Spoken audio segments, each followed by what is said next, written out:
Ever since I can remember, my mother has devoured audiobooks of alphabet billionaire romances every single blessed day. That's why the mere word billionaire gives me hives. While she sobbed through the typical hero on his knees begging for atonement scene, I mentally calculated her fortune and had the world's most bulletproof prenuptial agreement drafted.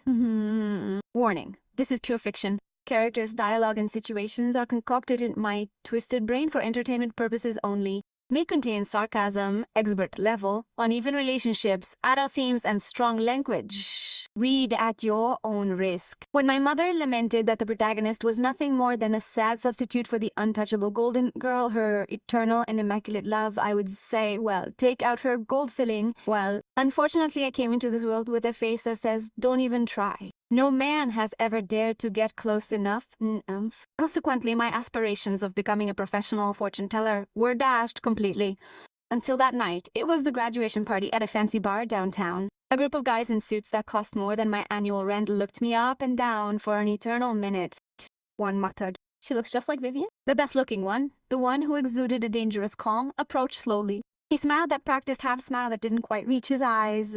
"You look so much like someone I loved like crazy and could never have. If you agree to stay by my side, I'll make it up to you." A shiver ran down my spine, but it wasn't exactly romantic. I whipped out my phone and opened the payment app. "Send me $1 million right now through BSum," I said, showing him the screen. That's just the bail for emotional substitution, psychological damage, and stolen youth. It's charged at triple the market rate. If you change your mind, I'll take your little speech and send it straight to your untouchable muse. The man was stunned. His friends looked like they had seen a ghost. They were slow to react. "Holy crap, she's a con artist," one of them shouted. They tried to drag him out, but he, link rads, just stood there staring at me with a mixture of disgust and fascination. True, no one can match Vivian. Not even a perfect copy could capture her pure soul. I stirred my glass, tapping my foot impatiently. "Hey, if you need an actress, the castings are on the main avenue. I don't have a contract to perform your personal soap opera." I had barely finished my sentence when one of his bouncers raised his hand to slap me. He didn't even touch me. Link grabbed his wrist halfway with lethal force and pushed him away without even looking at him. His eyes were still fixed on me. "Okay, 3 times a week. I'll choose the days." He pulled out his phone ready to scan my QR code. I locked the screen and looked at him coldly. "The million is just the NDA, not the advance, boss. You billionaires these days are tight-fisted. They used to drop hundreds of millions without blinking an eye." His eyelid twitched. He suppressed his rage and took a deep breath. "How much do you want then?" I held up 5 fingers. He understood instantly. He clenched his jaw for 10 eternal seconds and nodded. 6,000 million. Deal. The notification arrived. 6,000 in my account. I almost had a fit of laughter in the face of his friends, who jumped as if they had been set on fire. "You've gone crazy, Link. This is blackmail. You've got models lining up." I raised my hand. "One more word, and I'll raise the rate." I looked at the one who was yelling the loudest. "If it bothers you so much, take my photo to the surgeon and see if they'll make you a clone. Or sell yourself." The market for gigolo is booming. Link pushed his little guy aside, yelled at him 4 times, and threw them out of the bar. Then he threw a black card on the table.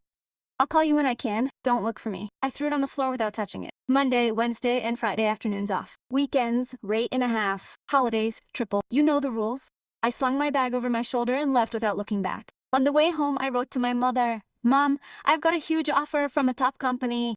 Only 3 days and the pay is outrageous." On Monday at 9 o'clock, the doorbell rang. Lincoln Rhodes was waiting at my door. Impeccable with 2 assistants. "Put this on." She handed me a haute couture bag. "Let's go." "The contract doesn't include travel or wardrobe," I said, leaning against the frame. 10 times the hourly rate, he replied curtly. "Top secret itinerary. Nothing extra. Charged separately. $10,000 retainer already." The assistant gasped. Link silenced him with a gesture and transferred. "Can we go now?" The car pulled up in front of the Rhodes Global Tower. We went up to the penthouse. In the boardroom were a dozen executives with familiar faces and a giant screen that read, East Sideland Acquisition. Link shoved me into a chair in the corner. "Sit down, shut up, and don't say a word." He knew the trick, bringing the double to provoke the original. The rich and their spoiled child games. The meeting began. I was staring at my manicure until the CFO showed a slide with some weird correlations. I raised my hand. The room fell deathly silent. Link glared at me. "Can you go back to the previous slide?" I pointed. "Third quarter cash flow doesn't match fixed assets. Who are they washing this surplus from?" The CFO paled. He tried to make light of it. I smiled. I stood up and marked 3 dots with the laser. "Here, here, and here. Direct detour. Quick estimate. Minimum 8 million. Link ordered in a voice of steel, "Show Mr. Lee to a room." Help him review his accounts. The message was crystal clear. Then he took me to his glass-enclosed office. How did you see it? Basic course in forensic accounting, I said with a shrug. Oh, and those 10 minutes of express consulting at 10 times my rate, that's 8,000. Can you scan me? He took a step closer. His presence filled the room. Here's the text rewritten in Spanish with the same sarcastic, sensual, and cutting tone, avoiding any literal copying but preserving practically the same length and all the original intensity. You fill the gap. You are much more interesting than I imagined. Not just a perfect face. Thank you for the compliment. Compliments cost nothing. I took a step back, tracing the line. But crossing that line has a price. Just then, the door slammed open. Vivian Lancaster burst in like a hurricane. She saw me. She froze for a second, pulled herself together, and burst into crocodile tears. Lincoln, how could you bring her here and throw Mr. Lee out because of her? He works for my family. Link instantly backed away from me, putting several meters away. Vivian, what are you doing here? His voice softened, almost tender. Of course you didn't want me to show up. She pointed her finger at me, shaking with rage. This woman was secretly taking photos of the lobby security system. She's an industrial spy. It's obvious. My heart sank. Yes, I had taken photos while I was waiting downstairs, but they were of the impressive modernist chandelier. I wanted to show them to my mother so she could copy the idea for our new apartment. Link's gaze turned to pure zero and fixed on me. Explain. A gleam of victory lit Vivian's eyes. I calmly took out my phone. I can explain, but accusing me of corporate espionage is very serious. The damages for damages to my image. 10 million, he said without blinking. The air thickened. Then he let out a sharp, bitter laugh. 10 million, Sydney Show. Your ambition has no limits. Thanks for the compliment. With current inflation, my rate goes up on its own. I shook my phone. Pay up, and I'll prove my innocence right now. Lincoln, don't listen to him, Vivian squealed.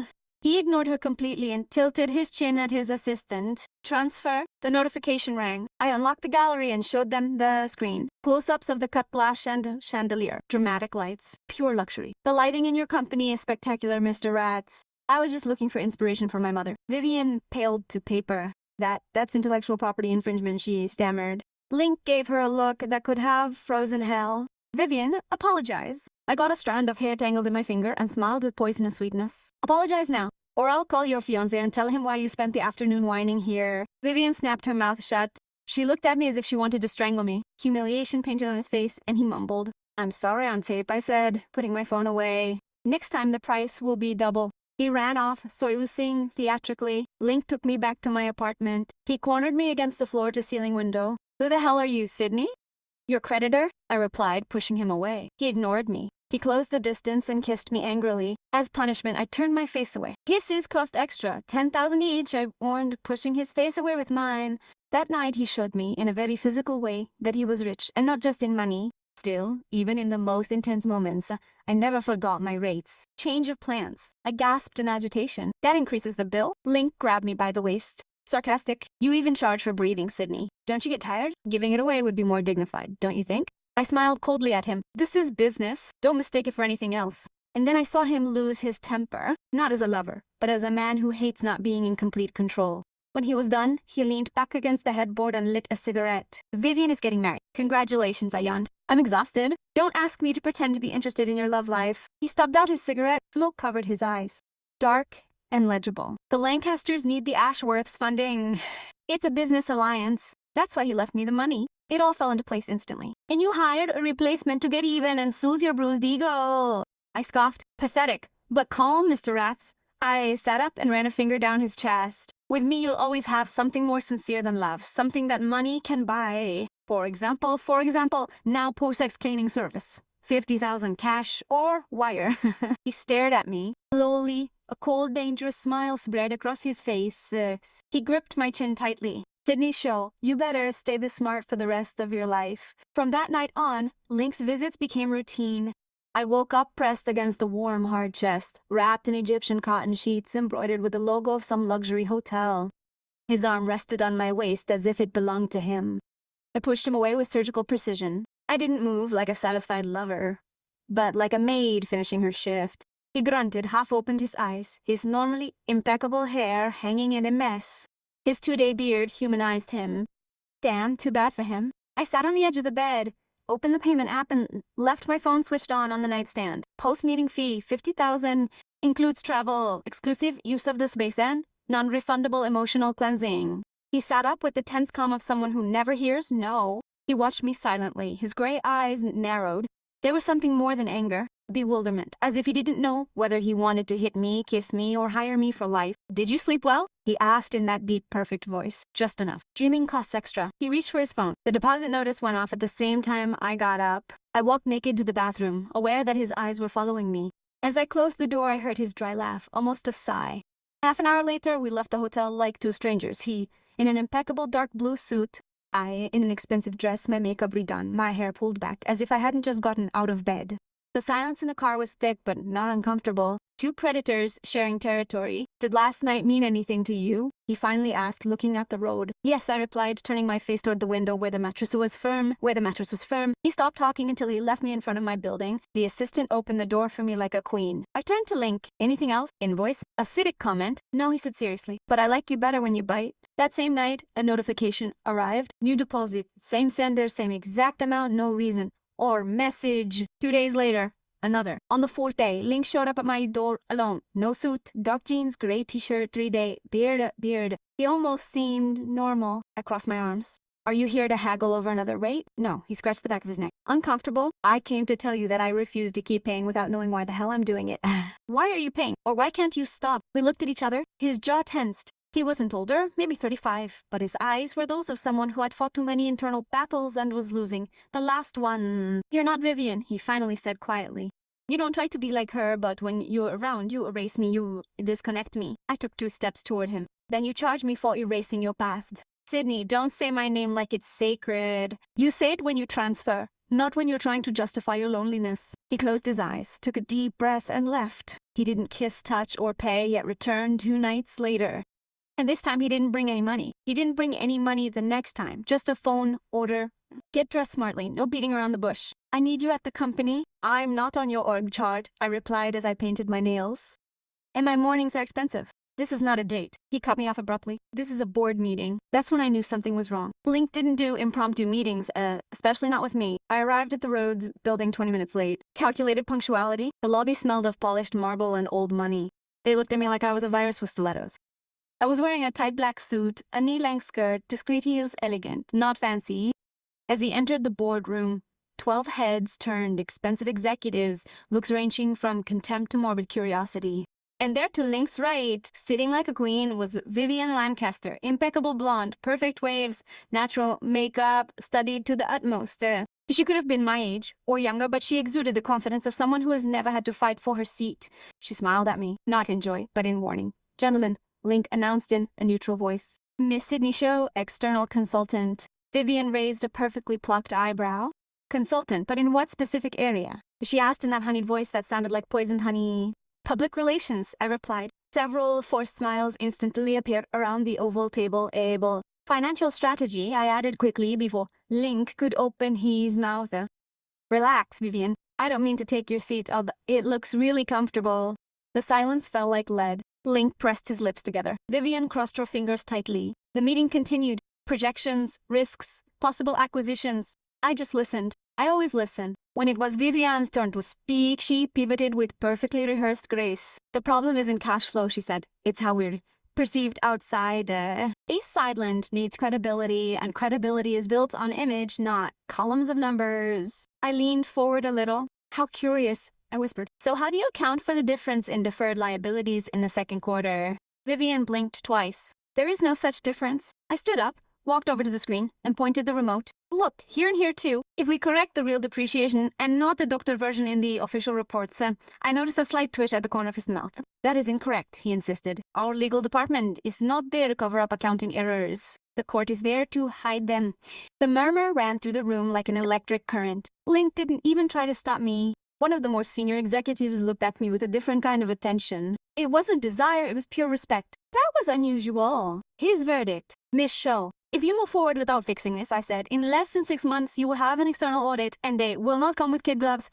Vivian looked down for the first time all morning. The meeting ended earlier than planned. Link caught up with me in the hallway. He took my arm loosely but with restrained urgency. "Why did you do this?" "Because you brought me here." I stared at him. I don't work to inflate your ego. I work so you don't sink completely. You made her look bad, didn't you? I smiled slightly. She put the noose around her own neck. Vivian walked past us without looking at me, but her cheeks burned with fury and humiliation.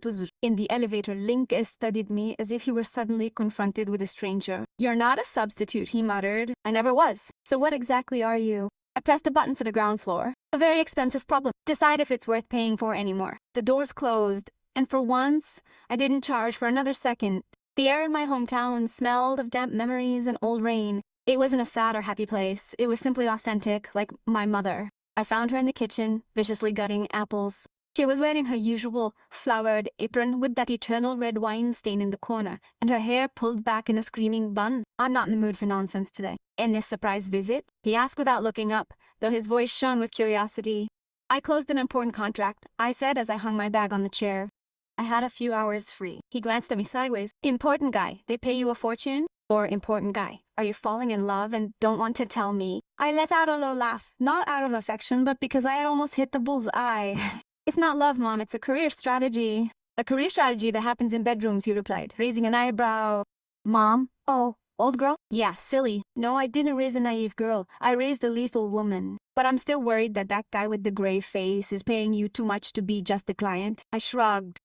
It's complicated. So tell me easily. I wanted to tell him the whole truth, that I had gotten myself into an emotional and financial theater with a CEO who couldn't get over his ex, and who hired me to get revenge on her, while I charged him for even the oxygen he breathed next to her. But all that came out was I'm with someone.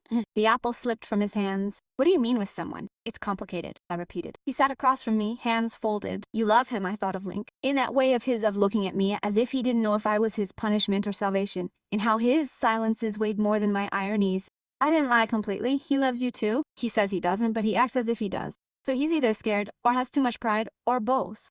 The conversation hung suspended like the steam from coffee. Neither, he added nothing more. He offered me a piece of cake. I accepted it as if I had signed an armistice without words. In the afternoon, we took a walk. We passed a decoration store, and I saw a chandelier identical to the one I had photographed in the lobby of Rhodes Global. My mother saw it. Is that the one you wanted to show me? Yes, although the original costs more than this entire building. She looked at me with a mischievous half-smile. You're getting used to waste, only if you pay me in advance. When I returned, she suddenly hugged me. Whatever you do there, she whispered. Don't get lost among so many $1,000 suits. I won't get lost, I replied. Flat rate compass and GPS. Triple rate? She laughed. No, because something inside me was already stirring beyond recognition. I returned to the city with an apple pie, 2 hugs, in debt and the annoying certainty that my mother had already sniffed out what I still refused to acknowledge. Something in me was leaning toward Link. Or worse, I wished he would lean into, but it was not time to falter. The next day, his short, authoritative message arrived. Charity Gala, 198 Edge. Evening gown. Are you picking me up? I didn't ask. I just sent my updated rate plus an extra for public exposure. Minutes later, payment was confirmed. The chauffeur arrived on time in a black sedan with dark windows. Inside was a box, a midnight blue dress, sober but elegant, and shoes that weren't torture to look at. I had thought of everything, except what would come next. The event was at a private museum, one of those places where the rich pretend to appreciate art while signing checks for 6 zeros. As I got out of the car, Link offered me his arm. Do you know how to make entrances? I commented. You're the entrance. I just walked beside you. I didn't say it out loud, but it was obvious. Tailored black suit, no tie, open shirt, impeccable, masculine, in control. Although that night his shoulders carried a different tension, as if he didn't want to be seen but also didn't want them to stop looking at him with me. We walked around the room greeting senators, tycoons, and heirs with last names that weighed tons. Bulbs were everywhere, and that made me nervous. Not because of the photo, but because I didn't have a handle on the script. After an hour of feigning interest in abstract sculptures and drinking enough champagne to justify running away, we headed for the exit. Just then, I heard the click of a camera too close. I turned around. A paparazzi was clearly focusing on us. He asked for a little smile for the cover. You look perfect together. Who gave you permission? Link blurted out in a voice like a scalpel. Come on, Rads. Everyone knows she's your new partner. Sydney Show, I answered before him without double D and with only one intention. The flash went off. I smiled. He looked at me as if he wanted to strangle me. The next morning, the photos flooded the financial gossip websites sites. Who is the mysterious companion of the CEO of Rhodes Global? The new Vivian Lancaster, but with a fresh face. She still didn't bother me until someone leaked my full name and the real rumors began. Inside sources claim that Sydney Show is a consultant hired to fill the emotional void of Lincoln Rhodes after his breakup. One blog insinuated that it was escorting Another published that the contract was 7 figures. The company didn't say anything. Link neither. I did. And are you gonna keep quiet? I asked him that night in his office. I can't deny it without confirming something else. He replied seriously. They're saying that you rent me out like I'm a mutual fund. And that's not exactly what you did at first. It hurt, but it didn't break me. There's a difference between playing by the rules and letting the rules become your etiquette. He stared at me. It looked like shame plus anger. I'll figure it out. You better. As I was leaving, a group of reporters were waiting for me at the door. One shouted, Sydney, is it true that you charge by the hour? How much does a night with you cost? I stood still. I walked towards him. Your salary's barely enough to pay the libel suit. Are you up for it? I asked, smiling. He was speechless. That night, Link texted me. Private meeting tomorrow. Doors closed. I need you there. I had replied with a single word, Ray, but I wasn't so sure anymore what the real price of staying with him was. The email arrived at 5:47 with no subject, no text, just a PDF attachment. I opened it and my blood ran cold. Private agreement between the Sydney show and Lincoln Roads. Confidential. Not the entire contract, of course, but enough. Payment clauses, dates, vague terms like exclusive presence and absolute discretion, the initial fee, the bonuses, even Link's digital signature. I didn't have to think long to figure out who had leaked it. It smelled like expensive perfume and stale revenge. A blonde snake smile. Vivian Lancaster. The article was published on a digital portal that same morning. The headline screamed in capital letters, exclusive. Yes, or he pays millions for a lookalike of his ex. Romance novel or high-end prostitution. The text was a slaughterhouse. They insinuated that I had climbed into his bed through trickery, that Link was using me as a cheap emotional patch, that the contract demonstrated the emotional pathology of those in charge. What hurt the most was not the public embarrassment, but the company's sepulchral silence. Not a single statement, not a defense, not a denial. And Link was also mute. I locked myself in my apartment with the blinds down, my phone smoking with notifications, and my stomach turned to stone. My mother left 5 audios in a row. In one, he asked in a trembling voice, Sydney, my dear, is that about the contract true? Is all that true? I didn't answer. I couldn't. On the 3rd day, the official notice arrived of one extraordinary meeting, a formal invitation, but not a single personal word from him. I hesitated whether to show up. I hesitated until I remembered that I didn't become a millionaire in order to hide like a rat. I dressed for battle, impeccable black suit, white shirt buttoned to the top, and my hair pulled back in a bun as sharp as my tongue.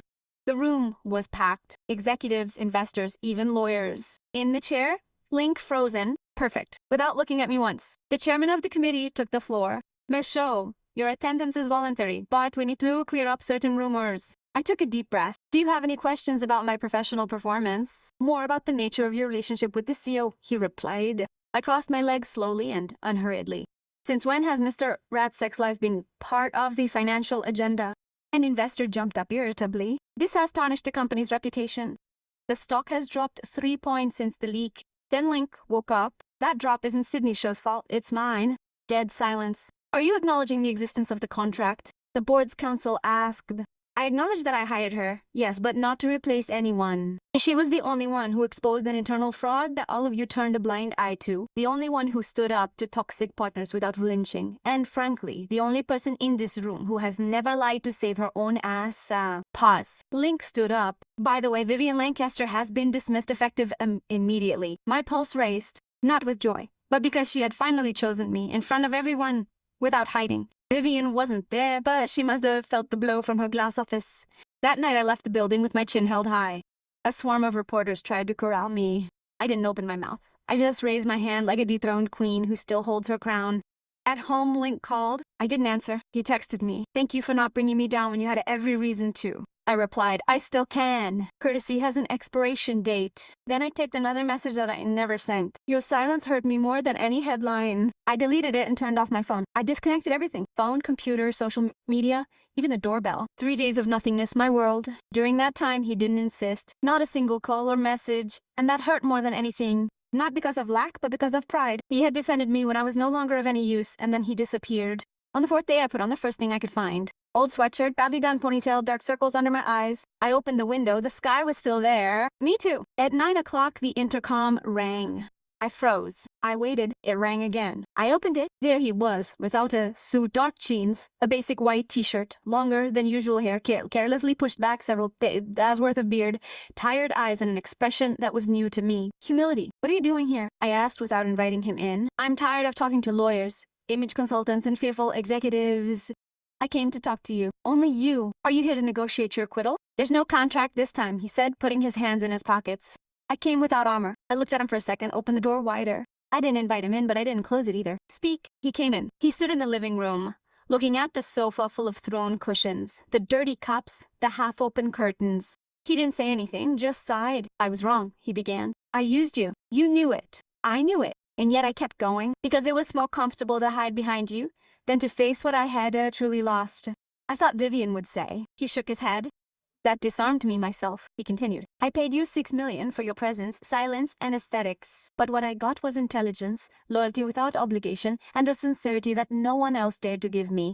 I knew it from day one, but I was terrified to admit it. I crossed my arms, not out of cold, but as a shield. And now what have you come for? To apologize without a check? I have come to return everything. He approached the table and placed a bulging envelope. I opened it. A deed to a loft in my favorite neighborhood. In my name, with no clauses. And what is this? The minimum to start balancing the scales. You can't buy me. I'm not buying. I'm returning. You were my ally when no one else would. Love is not a gift, it's a debt paid. I put the papers away. And now what? He shrugged. Now you decide. Can you close the door on me forever, or can you come with me?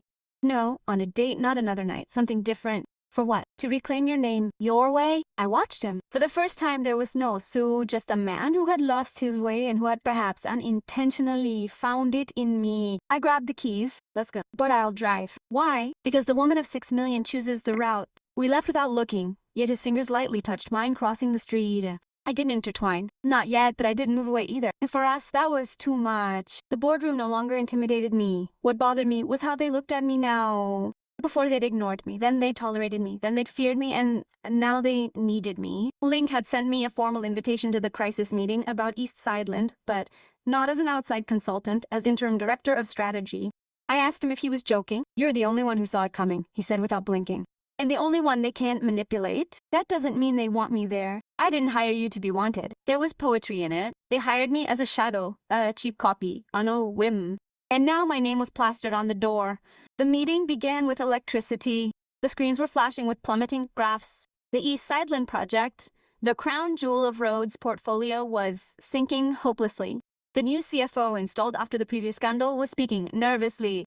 The reports show an 18% decline in planned investment. There are irregularities in payments to contractors that we can't fully trace. They either can't or don't want to be traced. I hung up. The man swallowed. His tie seemed to be choking him. The audit is underway, but they have an open leak, and instead of plugging it, they're covering up the pipe. A veteran investor, bald and perfectly bearded, folded his arms. And what do you suggest, Miss Show? I stood up, went to the screen, and changed the slide. 3 names appeared, 3 suppliers, 3 contracts with duplicate signatures, questionable stamps, and duplicate payments. These 3 suppliers share a registered address, I said, but different representatives. One of them used to work for the Lancaster family. The atmosphere turned leaden. Are you implying that the Lancasters are diverting funds through the project? I'm not implying it, I'm affirming it. Dead silence. Everyone looked at Link, but he didn't stop me. This time he spoke with my voice, he said firmly. Whatever he decides, I support him. Some faces hardened. Others lowered their gazes. A few rose in support. The rest knew this was going to explode. Then, Link caught up with me in the hallway, his jacket unbuttoned and his brow furrowed. Do you know what you just did? Yes, I just proved that East Sideland is a gold mine. And I just pulled your company out of another rotten alliance with the Lancasters. They're gonna sue us? They're already sinking us. I prefer honest lawsuits to corrupt partners. Link looked at me with that mixture of astonishment and admiration that was becoming habitual. I didn't think I'd say it, but I'm glad you're back. I haven't. You put a chair out for me. I'm deciding if it's worth occupying. Her. That night, I was left alone in my brand new office, without Link, without assistants, just the screens on and the city pulsing behind the glass. And for the first time, I wondered out loud, what if I'm really good at this? There was no answer, just the quiet murmur of the storm that had just broken loose. The file wasn't where it should be. I found it by pure chance while reviewing a poorly named folder in the corporate cloud. Something that said Historical Suppliers Registry, pending review. It seemed innocent, but it wasn't. I opened it without thinking, but as I read on, my pulse picked up a beat. Names, bank transactions, dates, a diagram, identical to the one I had pointed out as money laundering in the last meeting, except for one detail. The last name Ratz appeared as a guarantor in several transactions. I closed my laptop, stood still for a second, opened it again, downloaded everything, printed it, and went straight to Link's office. He was alone, sleeves rolled up, no jacket, his hair disheveled. That made him look younger, more fragile, almost guilty. I need an explanation. I blurted out, leaving the papers on his desk. He stared at them, unperturbed, lowered his gaze, then muttered, "I knew you'd find him sooner or later." Since when? Forever? And what the hell does that mean? Link stood up slowly, walked over to the window. It wasn't acting, it was just a need for air. My father did business with the Lancasters for over 20 years, some clean, some not so much. When he died, I didn't just inherit the company. I inherited his ghosts, his commitments, his debts. And what did you do? I restrained them, but couldn't break the chain. That's not containing, it's continuing to feed it. Link turned around. His voice sounded broken. "You never soiled your hands to survive, Sydney?" "Yes, but I never pretended they were clean." The silence that followed was thick, uncomfortable, hurtful. Vivian knew. I asked at last. Not everything, but enough to protect me and her father. I stepped away. Every step toward the door was a verdict. "I'm taking this to the ethics committee."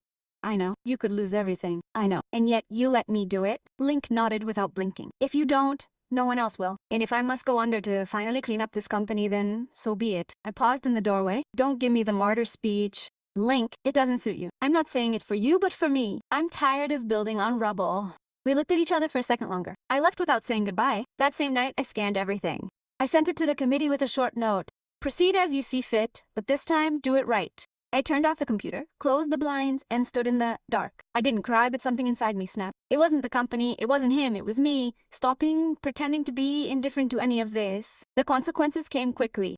3 days after sending the documents, the scandal broke, first in private, then with the interim CFO suspended, and finally, the official statement. Mizike, Neonomy Centers, Rhodes Global, announced an external audit to investigate irregularities inherited from previous management. No names were named, but everyone knew who they were talking about. Then came the calls. Press, investors, lawyers. My name was back in the headlines, but not as an escort, but as an internal whistleblower. A key player, the woman who had challenged the establishment from the inside. And that, of course, came at a cost. One random morning, drinking coffee on the balcony, the phone rang. My mother had seen the news. "Sydney, was it really you?" "Yes." A long silence. I expected reproach. Instead, "I am proud." I swallowed. "You don't have to be, but I am." Despite not understanding it all, it pains me to see you alone. I'm not alone. I didn't look at the city. I don't know. That night, someone knocked on my door. It was Link, unguarded, unannounced. Thinner, with dark circles under his eyes, his soul wrinkled. "I came to thank you," he said, "for destroying me, for freeing me." I let it go. We hadn't spoken since I handed in the papers. I didn't know if he hated me, if he admired me, or if there was simply no one else left. "What are you going to do with me now?" I asked. "They've asked me to step aside temporarily." He sat on the couch as if he'd been carrying the planet for centuries. "Are you going to do it?" "Yes, it's the right thing to do." I sat across from him. Between us, a table and an unlit candle. "Vivian is leaving. The Lancasters are negotiating their discreet exit from East Sideland. They're selling their parcel in Rhodes, and you're losing everything you inherited." I stared at him. Not everything. I offered him a drink. He accepted it. Silence. "Why don't you hate me?" He blurted out. "Because I never wanted you to fall. I just wanted you to see where your feet were. And now that I see it, you can decide whether I get up." He regarded me with a mixture of pity and desire. "And you?" "I'm tired of being the woman everyone underestimates until they need the empire to save them." He stepped closer. "I don't underestimate you anymore." His gray eyes, a suppressed storm, searched mine. His hand brushed mine. "I didn't retreat this time. I didn't come to apologize," he murmured. "I came to tell you that if you give me a chance this dance, this time there will be no contract, no fees, no conditions. And yes, there'll be Link. Whatever you want." For the first time, I felt genuine fear. Not of the scandal, not of the power, but of choosing it without a safety net. The next day, the city woke up to other news. The Lancasters were officially withdrawing from Rhodes Global. A restructuring was underway, and Link Rhodes' name was listed as a director on temporary leave. My mother sent me a message. "I saw everything. You don't need to explain anything to me anymore. But I do have a question. Was that man who came to your house for business or for you?" I didn't answer. I still wasn't sure. A week later, I handed in my irrevocable resignation. Not from the position of strategy director. That chair was never really mine. But from the obligation of belonging to a world that only accepted me when I was useful to it. Link didn't try to hold me back. He listened to me seriously, arms crossed, jaw clenched. "It's goodbye. It's closure. Not for you, for me. What now? I'm going to set up something of my own, small, clean, without ghosts. And if I need your services, will you give me a quote?" I smiled. We stayed for a while in his almost empty office while they cleared away his boxes. They no longer looked at him as a titan, but as a man who had learned to land on his feet. He held out his hand. I didn't take it. I leaned in, kissed his cheek, and whispered, "I was yours by contract, but never completely, and now I'm no one." I left without looking back. The following days were strangely peaceful. No one was looking for me, no one needed me, and for the first time that felt like freedom. I decorated the loft that Link had transferred to me, not with expensive design, but with lived-in things: a bargain rug, a blue armchair with a past stand, and a lamp that recalled the chandelier in the hall. Then I hung it just above the table where I now ate alone. One afternoon, a package arrived with no return address. Inside, a little box and a note. Kisses are free now, but they don't last forever. Take care of them. Underneath a keychain with a pen drive. I plugged it in. A complete folder. Projects, contracts like business plans, useful contacts. Everything ready to go. No instructions, no demands. Just open doors. I thought about ignoring him, about not giving him that pleasure, but I understood that I couldn't. It was control, it was surrender, it was faith. I typed, "Thank you." This time I decided. I didn't send it, I saved it in drafts. Months later, my company was already taking shape: a small location, 2 assistants, modest but real clients. I worked without having to negotiate my price. It was mine. One morning, my mother called again. I saw him. He says he now invests in That's a very veiled message, I replied, feigning it. Do you still think about him? We both laughed. One rainy afternoon, when I closed the office, I saw him across the street alone, without a suit, without bodyguards. He crossed slowly, like someone who knows he can't run. "You have 5 minutes. How much are they today?" "Expensive," I said, "but they're worth it." I looked at him, thinner, calmer, more human, more. "I'm free Monday, Wednesday, and Friday afternoons. I let go of weekends, rate and a half, holidays." He smiled 3 times. "I accept." And this time, when he brushed my hand, I squeezed it. Not because it belonged to me, but because I chose to hold on to it. And that, for the first time, was enough for me.